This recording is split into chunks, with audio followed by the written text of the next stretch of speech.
ବର୍ଣ୍ଣମାଳାକୁ ଆମେ ଶିଖିଥିଲେ କେତୋଟି ଅକ୍ଷର କହିଥିଲି 50ଟି ଅକ୍ଷର।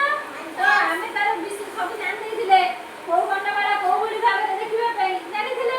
ତ ଆଜି ଦେଖିବା ତମର ଆଜି ପରୀକ୍ଷା କଣ ପରୀକ୍ଷା। ମୁଁ ଏଇ ସବୁ ଲେଖି ଦେଇଛି ହେଲା।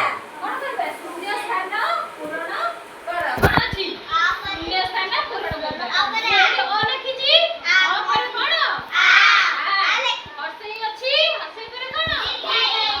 ତ ଏଇଭଳି ଭାବରେ ଜଣ ଜଣ କରିକି କାହା ପରେ କଣ ତମେ ମାନେ କହିବ ସବୁ। କହିବନି ଆସିକି ଏଠି ଲେଖିବ ହେଲା। ଆସିବ କରିପାରିବ।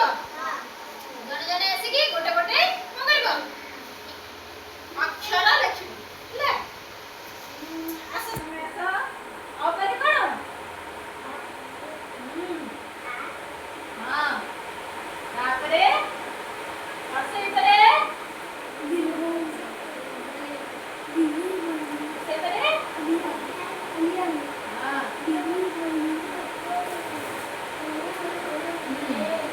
ତାପରେ ତମେ ଆସ। ଏଇଠି ଦେଖ ଏଇଠି କଣ ଲେଖା ଅଛି ଦେଖ ଆଗେ। ତାପରେ ରୁ ପରେ ନାଇଁ ରୁ ତାପରେ ରୁ ଏ ହବ ନାହିଁ ରୁ ରୁ ହେଲା। ହଁ ଆଉ ଗୋଟେ କୁଡ଼ିଆ ରହିବ। ହଁ ତାପରେ ଏ ପରେ ଆସ ତମେ କହିବ ଏ ପରେ କଣ ଦେଖ ଏଠି ଲେଖ।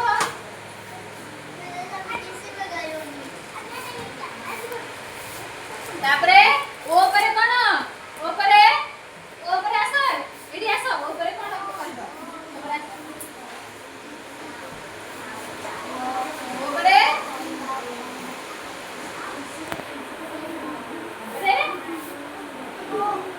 ତାପରେ ଆସ କ ପରେ କଣ ହଁ ଛଟା କୋଉ ଭଳି ଭାବରେ ଏଇଭଳି ଭାବରେ ହଁ ଦେଖ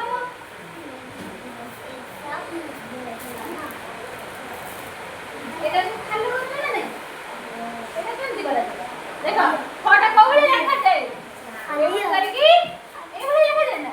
তারপরে গ পরে কোন সেপটে লেখ গ পরে হ্যাঁ ভেরি গুড দে বস তুমি আস।